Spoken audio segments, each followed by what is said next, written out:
I'm Brian Carpenter, host of Fresh Air at 5, a part of the Education Podcast Network, just like the show you're listening to now. Shows on the network are individually owned and opinions expressed may not reflect others. Find other interesting education podcasts at edupodcastnetwork.com. Are EdTech coaches going extinct? We're going to find out in this episode of the House of EdTech podcast. I'm also going to tell you what you don't know, but don't worry, it's going to get better.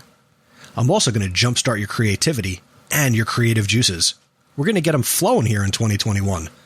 I've also got 3 jittery VIPs. Welcome to 2021. Strike up the band.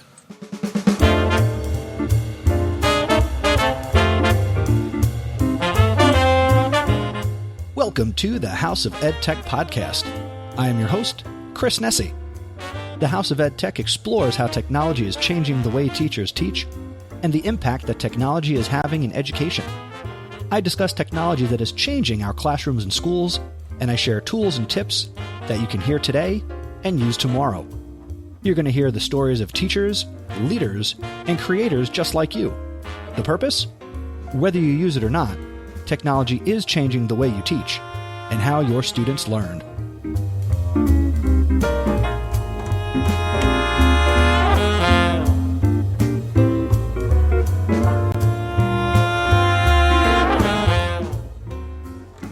Happy 2021. Welcome to the first episode of the new year. If this is your first time listening to the House of EdTech, welcome. And if you're a returning listener, welcome back. Let's do this. We got a lot going on. This is a pretty packed episode. Not as packed as episode 170, the 2020 House of EdTech Smackdown. Now, if you haven't listened to that, you know you got to go back one more episode. And if you haven't checked out the show notes for that episode, make sure you go to chrisnessie.com/170 for all the links to everything that was shared. Got a lot of great feedback on social media about the episode, so thank you very much for listening if you have already done that. And if you haven't, what are you waiting for? It's 2021. Time is flying by. It's just moving so fast. So it is 2021, and in my time away from the podcast in the fall of 2020, I got to experiment and look at some new technology, and I gotta say, I am really looking forward to being back in the swing of things and creating content for you going forward. So, what are some new things that we're going to be doing here with the podcast? So as I just said, got a lot of technology that I want to share with you, but I'm not going to share it all in one episode. Otherwise, I don't have any content. So I've got a whole list of things. I got shows planned for quite some time. So there is no shortage of EdTech content. So very excited about that. But I also had time to think about how I create this show and how I create the community that you are a part of and what I can better do to serve you. Now, I know that you are very appreciative of the fact that I create the podcast and I put it out here and create some great anytime, anywhere professional development for you. But I want to do more, and I want to connect with you in different ways. Now, I did mention towards the end of the fall in probably episode 168, and I know I definitely mentioned it for a few minutes in the Smackdown back in episode 170, and that is I have started a House of EdTech Discord server. So I'm building a House of EdTech community on Discord, which means, as a friendly reminder, I have shut down the House of EdTech Facebook group. So if you were to go to chrisnessie.com/Facebook, it's going to take you to sign up for the Discord community. Now, again, Discord is free. It's really easy to use. It is way more friendly in terms of setting up topics and organizing conversation. And a lot of people who listen to this show have already made the move from the Facebook group and also from listening to me talk about the Discord community in previous episodes. But if you haven't joined over yet, I need you to come over there because it is the beginning of something that I think will be really, really good. And I'll be honest, if it doesn't work, I will pivot and we will figure something else out. But I'm really excited at what Discord will let me do and what it will let you do to to not only connect with me, but also to connect with other people who listen to the podcast and be able to come together as a community. And that's what it's always been about since day one. Now, the other thing that I want to do that I did mention towards the end of the life of the Facebook group is I've started a texting community, and I'm using Remind, formerly Remind 101. And I don't know why we still have to say formally, Remind 101, but we'll just go with Remind. So basically what I'm saying is I would like to text you, and I would like you to text me back, but we need to start that conversation.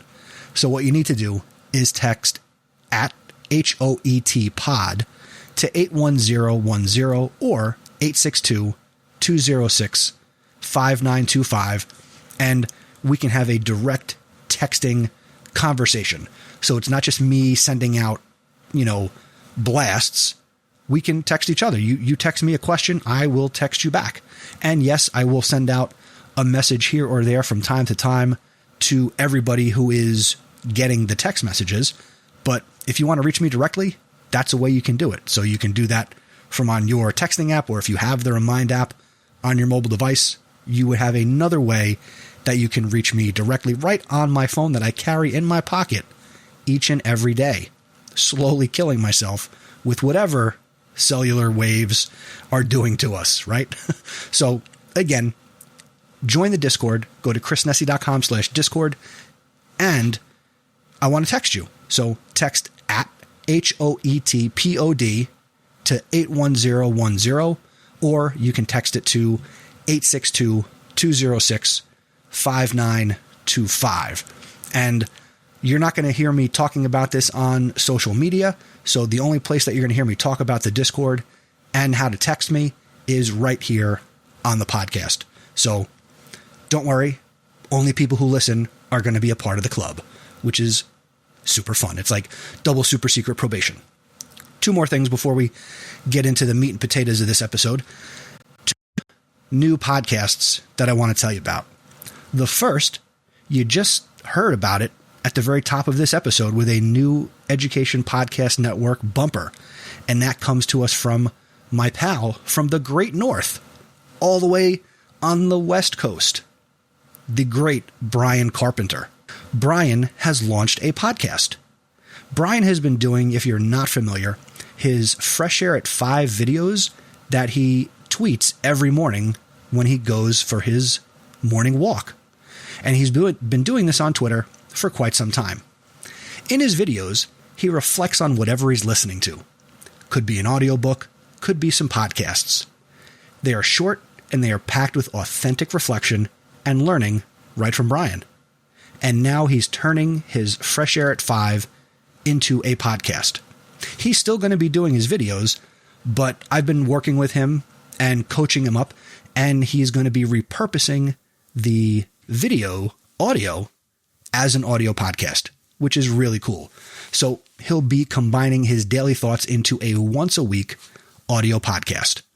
I think you should definitely check it out, and I think you should subscribe.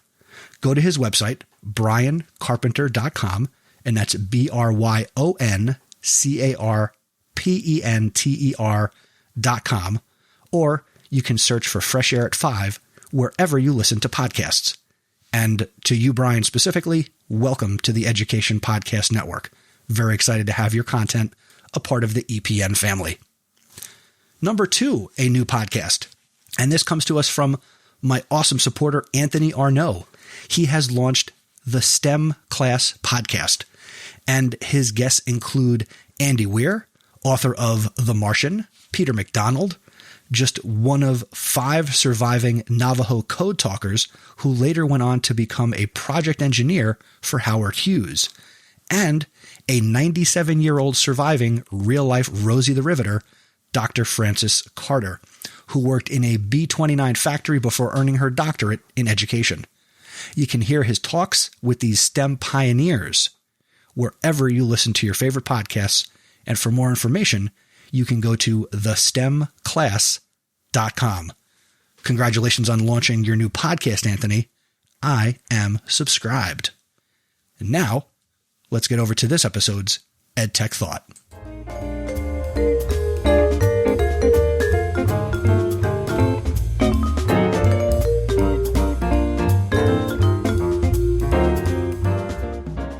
So the calendar has changed to 2021, and I just want to remind you, you just don't know yet. Since January 5th, 2014, I've been telling you that using technology isn't difficult, and that all you need to do is just give it a try. Well, I've been hammering home that idea for 7 years. 7 years, can you believe that? I have been subscribed to it for much, much longer. Hence, the House of EdTech podcast. It is easy to use. You just might not know how to use some of it, but that doesn't mean you shouldn't try. How many tools do you hear about that you never try? You think they're cool, they sound cool, they look cool, but you never go to the website, you never get the app. You just hear about the stuff. Think of the countless tools that you never get to. I recently heard on an episode of the Educational Duct Tape podcast with Jake Miller, and he talked about all the tools that are out there, and in comparing the tech tools to actual tools, and Jake, I'm a Home Depot guy as well, Jake made a great point about not needing to have all the different types of drills or saws, etc. It's okay to have your go-to tools and not necessarily have every single tool in your workshop or at your disposal. Have a bunch of tools, but which ones are you going to put in your tool bag when you go out to do what you do? Awareness is important. Knowing when to use which technology, that's valuable. But I am concerned with the idea of still not trying. If 2020 reinforced anything we already knew, it's that things are going to go wrong, but that shouldn't stop us. Fear of failing or not knowing how to do something doesn't mean we shouldn't try. I believe in being open-minded. You should know that by now. Or, again, if this is your first time listening, hey, my name's Chris Nessie, I'm open-minded. When I apply open-mindedness to EdTech, the possibilities are endless. And we are capable of so many things that will impact our students and ourselves in amazing ways. What tool could you give another try? What have you been on the fence about even checking out? I want to help you get over whatever hump or whatever obstacle you're facing. 2021 for me will be about pushing as many people as possible to do something. And I'm starting with you. It's gonna get better. Brighter days are ahead. This I know right now. And that's my EdTech Thought.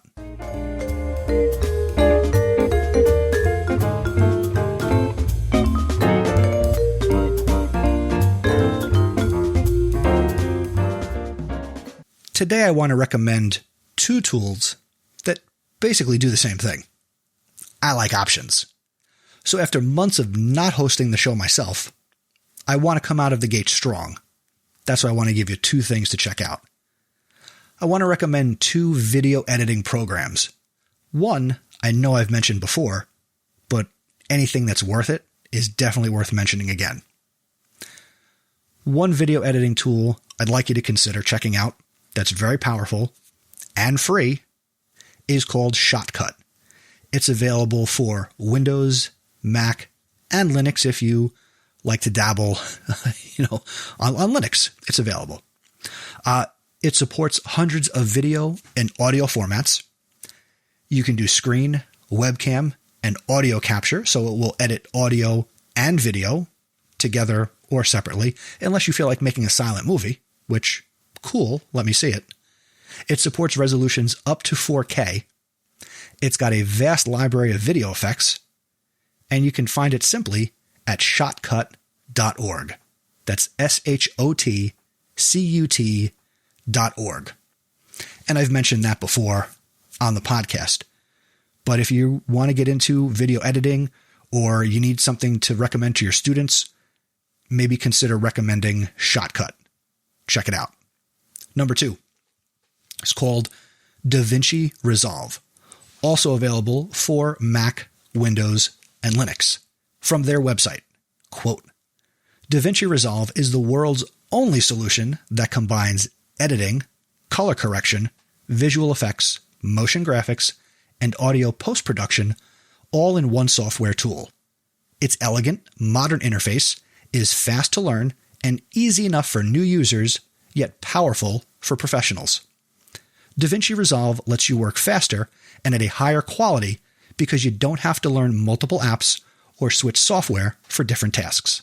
That means you can work with camera original quality images throughout your entire editing process. It's like having your own post-production studio in a single app. Best of all, by learning Davinci Resolve, you're learning how to use the exact same tool used by Hollywood professionals. The website for Davinci Resolve is a long, convoluted web address that I will include in the show notes at chrisnesi.com/171. But if you said at any point that you want to get into video editing, or you have experience, or you want to, again, get back into it, these are two video apps that I think are worth a look. They are free, which is my favorite 4-letter F word. So go and check out Shotcut and Davinci Resolve. And that's my EdTech recommendation for episode 171.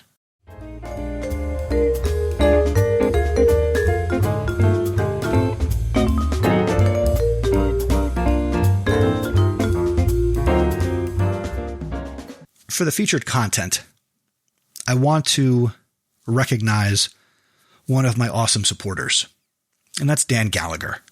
Dan Gallagher is one of the most amazing people that I know in education and in life.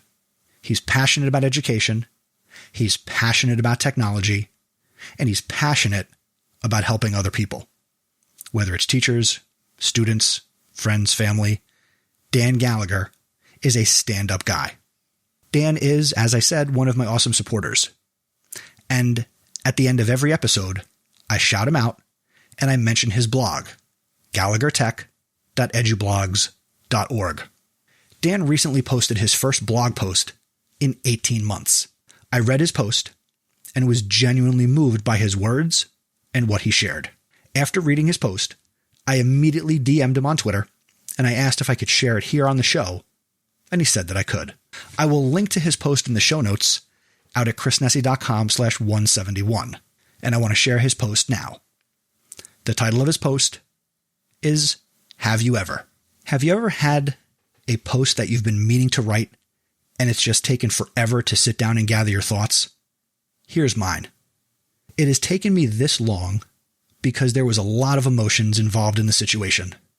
I have consciously decided to leave out the names of individuals and school districts from this post.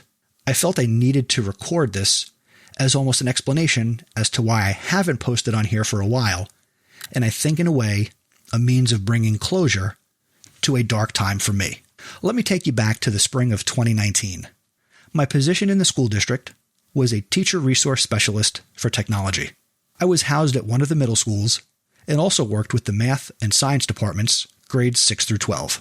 It was just before spring break when myself and my fellow colleagues who supported teachers, grades 6 through 12, were called in to speak with the superintendent and outgoing, by way of retirement, assistant superintendent. I had that feeling of uncertainty, and it reminded me of childhood when being called to the principal's office, even though I never experienced that growing up. We were sat down. Our immediate supervisor and director were noticeably absent, assured we all still had jobs, and then told that the position of teacher resource specialist for technology at the 612 level was going to be phased out for a shift in focus more towards curriculum. The comment was even made, quote, "Teachers didn't need technology support. They can just Google that," end quote. We were told this in no way was a reflection of our service, that they were appreciative of all the time and effort that we have put into supporting the teachers at that level, and that if we would like to continue to support those teachers, it would require us to reapply for what we thought was the position we already had. We would then interview, and if selected, we would be a teacher resource specialist for curriculum and instruction. If not chosen, we would be placed somewhere else in the district, befitting of our certification. Enjoy your spring break. The jobs were posted after spring break, which was late that year. This meant we had to wait the specified number of days before the position could close. We were contacted and had arrangements made for our interviews to take place on a day off, an unused snow day, the Tuesday after Memorial Day.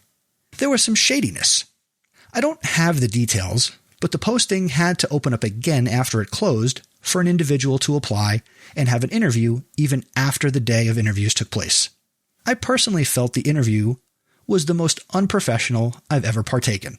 Some individuals on the panel decided to dress as if they were going on a pre-summer outing. The room had me feeling way overdressed. I was angered by the fact that some couldn't even take the time of day to look away from their phone and focus on my responses, especially answers to questions they asked.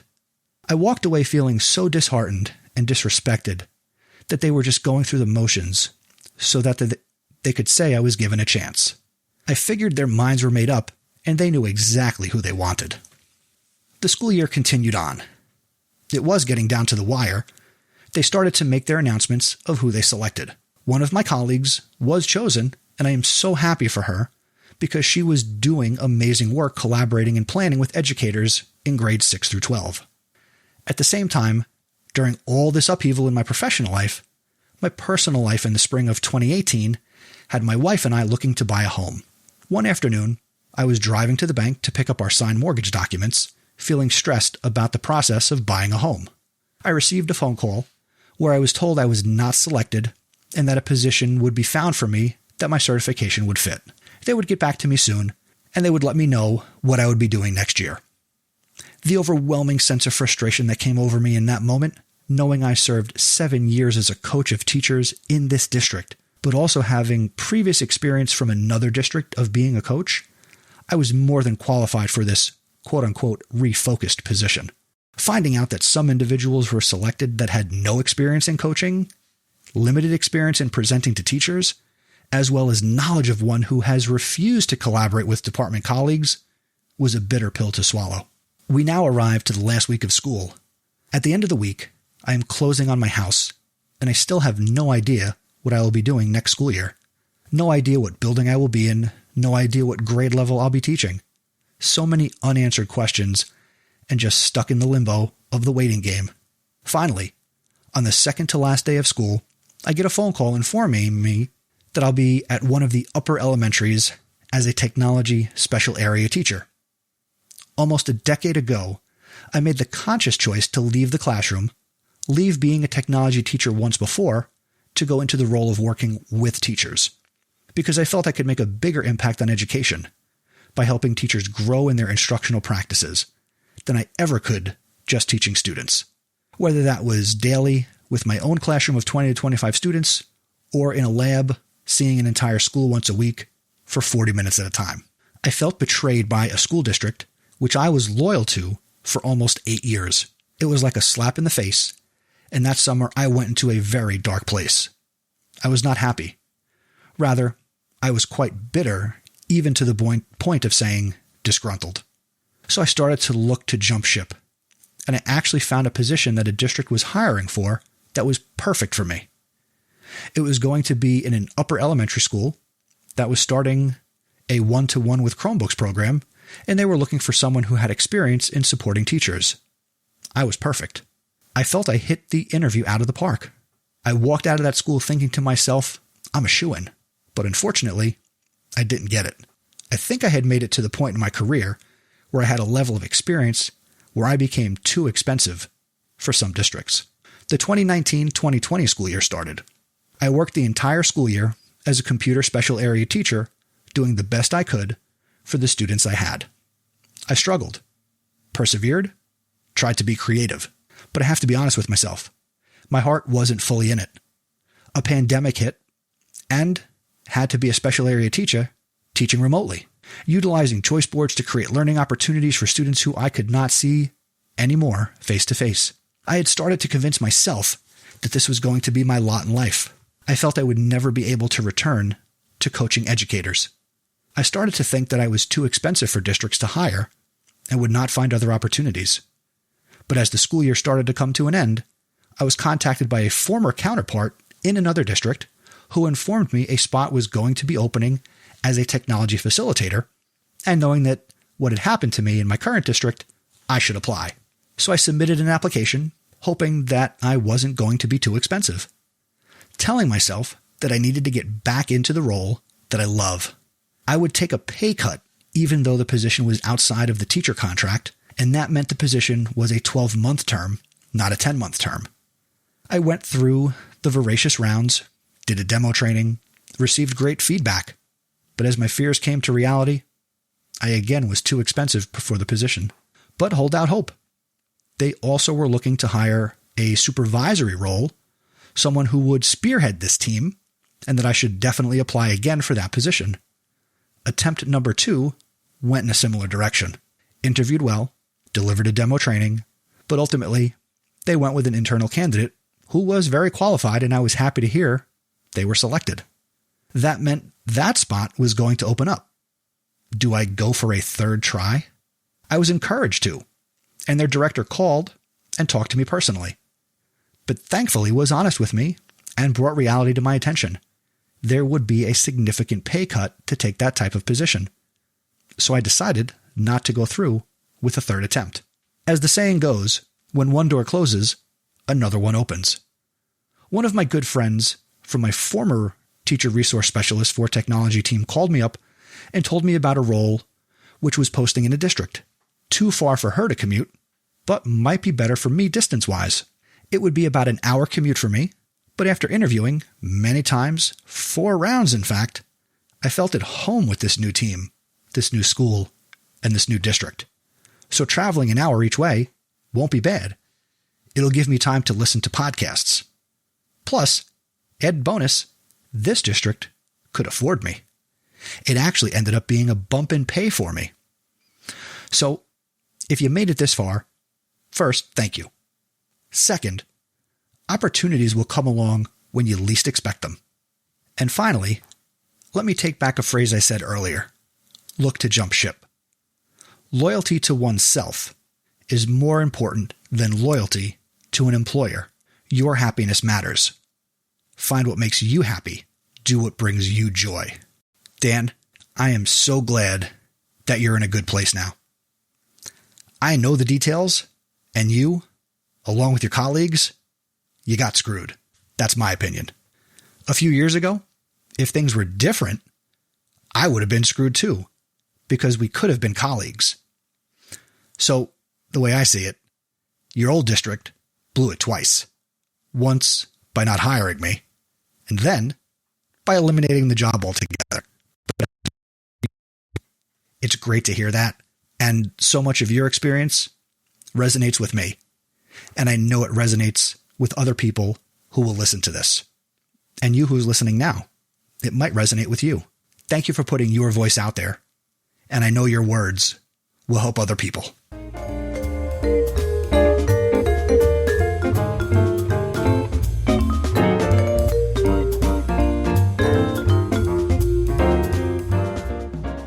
All right, it has been quite some time since I had a submission for Just Give It a Try, so let me set this up for you.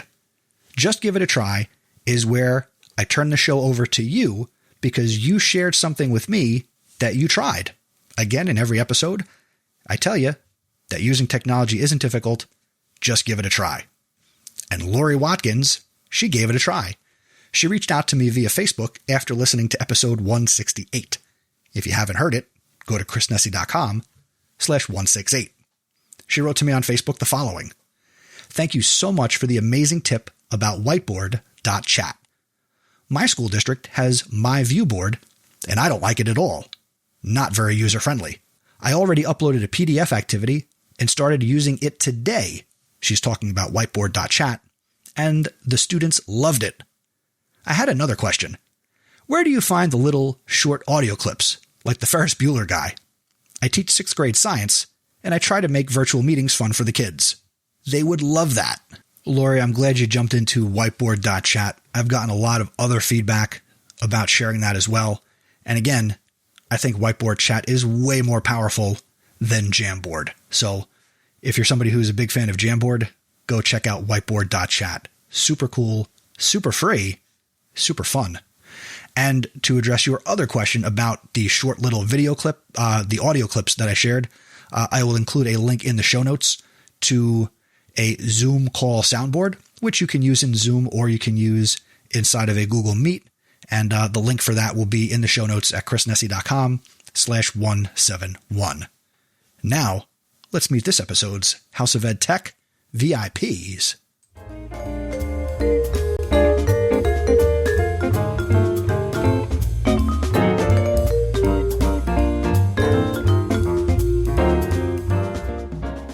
As I said at the top of the episode, I have 3 jittery VIPs for you, and I have never had 3 VIPs in the same episode.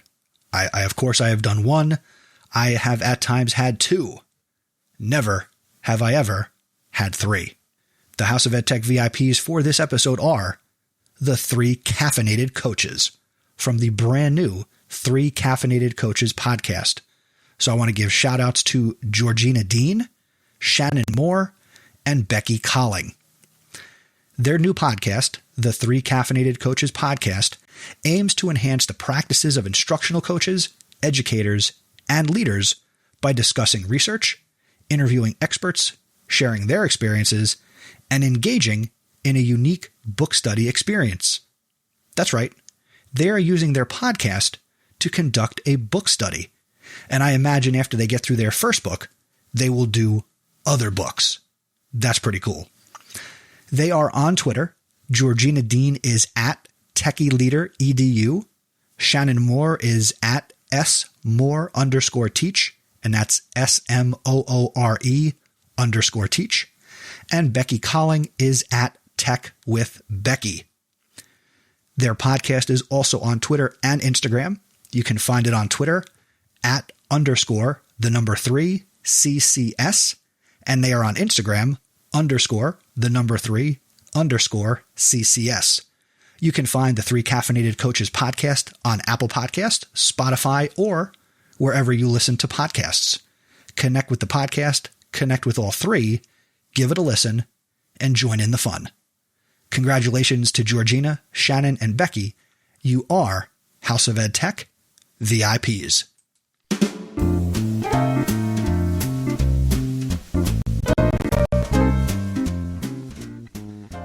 Well, 2021 is off to a roaring start. Thanks for checking out this episode.